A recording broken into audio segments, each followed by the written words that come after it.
సంవత్సరాల తరబడి ఎన్ని మందులు వాడినా మీ మోకాల నొప్పులు తగ్గట్లేదా? ప్రాణ పెయిన్ క్లినిక్ లో అత్యాధునిక చికిత్స.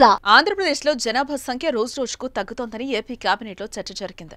సీఎం చంద్రబాబు అధ్యక్షతన జరిగిన కేబినెట్ సమావేశం నిర్ణయాలను మంత్రి పార్థసారథి వెల్లడించారు. జాతీయ సగటుతో పోల్చినా ఏపీలో జనాభా సంఖ్య తక్కువగానే ఉంది. యువత సంఖ్య తగ్గిపోతుందన్న సర్వేలు వస్తున్నాయన్నారు.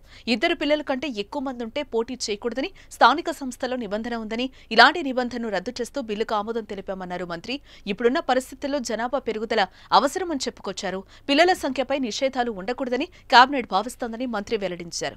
స్థానిక సంస్థలు, సహకారం సంఘాల ఎన్నికల్లో 3 పిల్లలుంటే పోటీకి అనర్హులు అనే నిబంధనను రద్దు చేస్తూ మంత్రివర్గం తీర్మానించింది. రిజర్వాయర్, చెరువుల్లో పబ్లిక్ ఆక్షన్ను రద్దు చేసి స్థానిక మత్స్యకారులకు అవకాశం కల్పించాలని నిర్ణయించింది.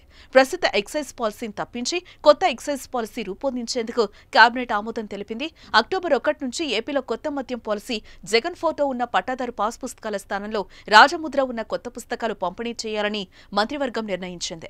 మావోయిస్టులపై మరో ఏడాది నిషేధం పొడిగిస్తూ కేబినెట్లో తీర్మానం చేశారు. నూతన మెడికల్ కాలేజీలో 100 సీట్లతో ఎంబీబీఎస్ కోర్సులు, త్వరలో రెవెన్యూ, గ్రామ సభల నిర్వహణ, జిల్లాలో రెవెన్యూ అధికారులు తిరగాలని ఆదేశం, రాష్ట్రంలోకి అక్రమ మద్యం రాకుండా చర్యలు, గుజరాత్లోని పీపీపీ మోడల్ను అధ్యయనం చేయాలని సీఎం ఆదేశం, సర్వే రాళ్లపై జగన్ బొమ్మ పేరును తొలగించేందుకు కేబినెట్ ఆమోదం తెలిపింది. 3 నెలల పాటు 22A భూముల రిజిస్ట్రేషన్ నిలిపివేసింది.